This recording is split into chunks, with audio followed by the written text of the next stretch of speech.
Depuis la nuit des temps, on lève les yeux vers le ciel en se demandant mais quelle est la taille de tout ça? Comment est-ce qu'on peut bien passer de la simple contemplation à une vraie mesure? C'est cette quête, cette aventure fondamentale qu'on va explorer aujourd'hui. Voilà la grande question, celle qui a guidé les astronomes pendant des siècles. Comment on fait pour transformer tous ces petits points lumineux qu'on voit dans le ciel en une véritable carte en 3 dimensions de l'univers? Eh bien, c'est exactement ce qu'on va découvrir ensemble. Pendant des milliers d'années, une vue comme celle-ci était à la fois magnifique et incroyablement frustrante. Chaque point, c'est une étoile, un monde potentiel. Mais voilà, sans un moyen de mesurer la distance, tout ça reste juste une sublime toile de fond en 2 dimensions. Pour vraiment comprendre l'univers, il faut d'abord pouvoir le mesurer. C'est la base. Alors, comment les scientifiques s'y sont pris pour cartographier le cosmos? Eh bien, la discipline qui s'occupe de répondre à cette question immense, ça porte un nom, c'est la cartographie cosmique. Et voici le mot-clé de notre histoire, l'astrométrie. En gros, c'est un peu l'art de l'arpenteur de l'univers. Sa mission, c'est de mesurer avec une précision d'horloger les positions, les distances, les mouvements des astres, tout ça pour qu'on puisse les situer les uns par rapport aux autres. Et pourquoi c'est si important? Parce que, attention, l'astrométrie, ce n'est pas juste une branche parmi d'autres. Non, non, c'est le fondement de tout.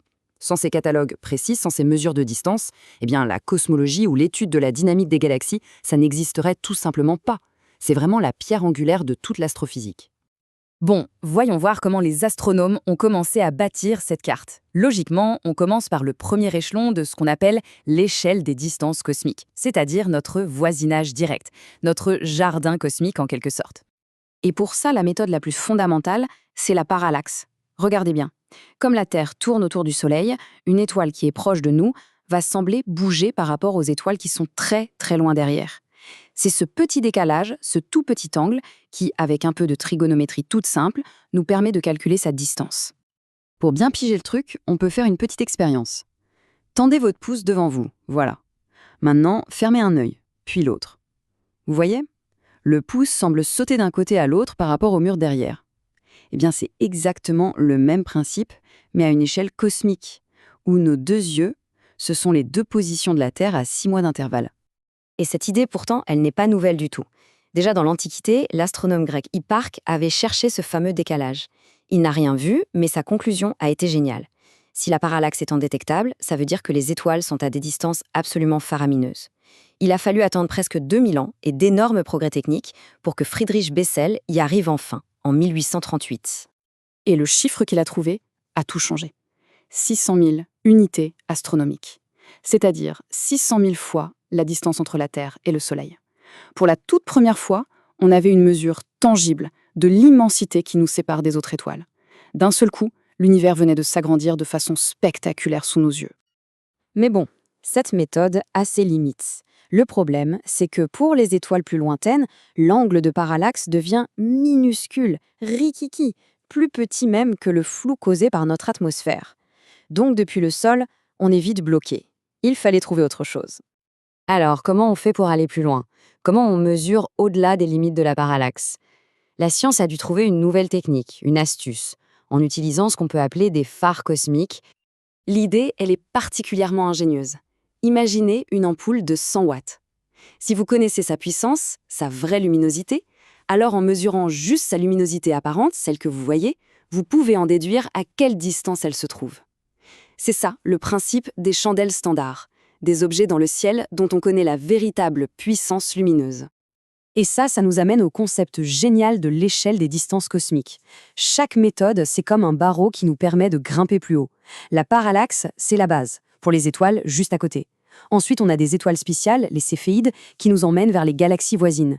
Et pour les distances vraiment, vraiment grandes, on utilise des explosions d'étoiles colossales, les supernovas de type IA.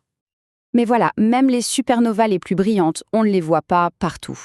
Pour mesurer les plus grandes structures de l'univers, jusqu'à ses confins, il nous fallait l'outil ultime, le maître de l'univers.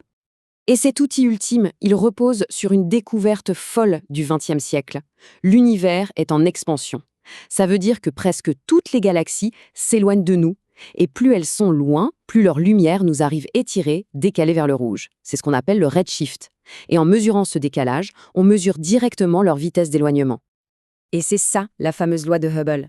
Une relation super simple et directe entre la vitesse d'une galaxie et sa distance. C'est grâce à cette loi qu'on peut aujourd'hui cartographier l'univers à très très grande échelle, sur des distances qui se comptent en milliards d'années-lumière. On a donc gravi toute l'échelle, depuis notre petit jardin cosmique jusqu'aux frontières de l'univers observable. Maintenant, regardons un peu comment les outils ont évolué de façon spectaculaire pour rendre tout ça possible.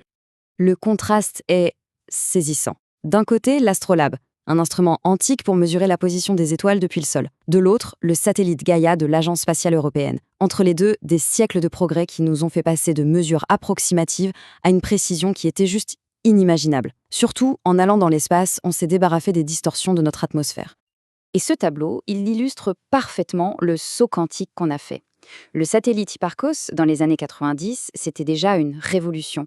120 000 étoiles mesurées avec une précision folle pour l'époque. Mais aujourd'hui, son successeur Gaïa est en train de cartographier plus d'1 milliard d'étoiles. 1 milliard! C'est un changement total de dimension pour l'astronomie. Et on en revient à notre point de départ. Cette précision, ce n'est pas juste pour le plaisir. Non, chaque mesure, chaque position dans cet immense catalogue, c'est la fondation qui nous permet de tester nos théories sur la matière noire, sur la formation des galaxies, sur l'histoire de l'univers. La précision est absolument essentielle. Ce qui nous amène à une dernière question, un peu vertigineuse. Maintenant qu'on a cette carte incroyablement détaillée entre les mains, une carte qui devient chaque jour plus précise, quel nouveau secret du cosmos allons-nous enfin pouvoir percer ? L'exploration ne fait vraiment que commencer.